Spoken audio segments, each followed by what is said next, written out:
Mugits adalah salah satu sahabat Nabi yang berstatus sebagai budak. Ia memiliki seorang istri yang bernama Barirah yang juga seorang budak. Suatu ketika, Barirah dimerdekakan oleh Sayyidah Aisyah, sehingga berubah status menjadi wanita yang merdeka. Setelah merdeka, Baginda Nabi memanggil Barirah, lalu memberikan hak pilih kepada Barirah antara tetap menjadi istri Mugits atau berpisah dari suaminya yang masih berstatus budak. Hal itu, karena dalam syariat disebutkan bahwa seorang budak perempuan yang menjadi istri budak laki-laki kemudian merdeka, maka baginya khiyar pilihan untuk tetap dengan suaminya atau berpisah. Barirah lebih memilih berpisah dengan suaminya, dan itu merupakan hak bagi dia. Sampai-sampai Barirah berkata kepada Nabi, "Walau Mugits memberiku sekian banyak harta, aku tidak mau menjadi istrinya lagi." Begitulah, Barirah memang tidak mencintai Mugits.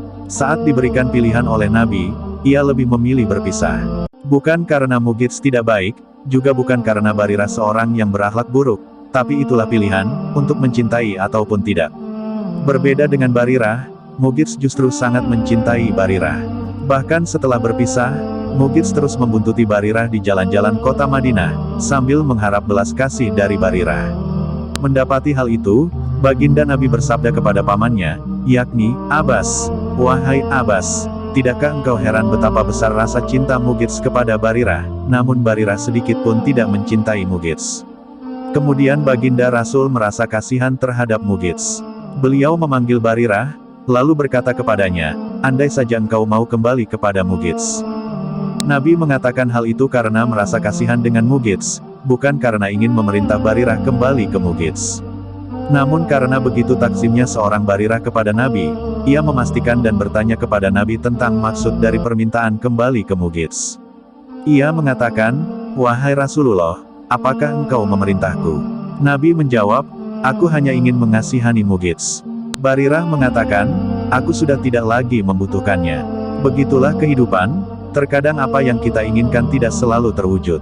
Itu mengingatkan kita akan arti tawakal kepada Allah, dan mengingatkan kita tentang takdir Allah bahwa setiap yang dikehendaki Allah pastilah terjadi. Seberapa besar pun usaha Mugits, jika Allah tidak menghendaki hati Barirah mencintainya, tentu ia tak akan mencintainya. Cerita ini juga mengajarkan kita tentang betapa besarnya rasa hormat para sahabat kepada Nabi. Bayangkan saja, seorang Barirah yang sama sekali tidak mencintai Mugits, ketika Nabi mengungkapkan rasa simpati akan Mugits kepadanya, Barirah masih memastikan apakah itu perintah atau bukan. Karena seandainya yang dimaksud Nabi adalah perintah, tentu Barirah tidak akan berani melanggarnya. Sebaliknya dia akan sabar untuk menjalankan perintah Nabi. Jadi seandainya ada di antara kita yang dikecewakan karena cintanya tidak diterima oleh seseorang yang ia cintai, mungkin saja ia adalah Mugits masa kini. Terkadang banyak orang yang menginginkan kita, namun tiada satupun dari mereka yang kita inginkan. Sementara orang yang kita cintai, justru tidak mencintai kita. Bukan karena ia tidak baik, juga bukan karena orang yang tidak mencintainya tidak baik, tapi itulah pilihan dan hak. Jangan terlalu berharap, mungkin saja orang yang selalu ada dalam doamu, justru dia mendoakan orang lain. Kemudian terlepas dari apa yang terjadi dalam rumah tangga Mugits dan Barirah, ketika kita sudah ditakdirkan bersama, ditakdirkan bersatu dalam ikatan pernikahan, maka itu ibarat sebuah tanaman yang indah. Jika kita ingin selalu melihat tanaman itu tetap hidup dan indah perlu dirawat, disiram dan diperhatikan sebagai usaha agar ia tetap memancarkan keindahan. Demikian juga sebuah ikatan pernikahan hendaknya masing-masing pasangan senantiasa saling memupuk cinta, saling menjaga, saling mendukung dalam kebaikan sebagai ikhtiar agar terus bertahan sampai maut memisahkan dengan kehendak Allah. Dan ingatlah apa yang dikehendaki Allah pasti akan terjadi, Maha benar Allah dengan segala firman-Nya.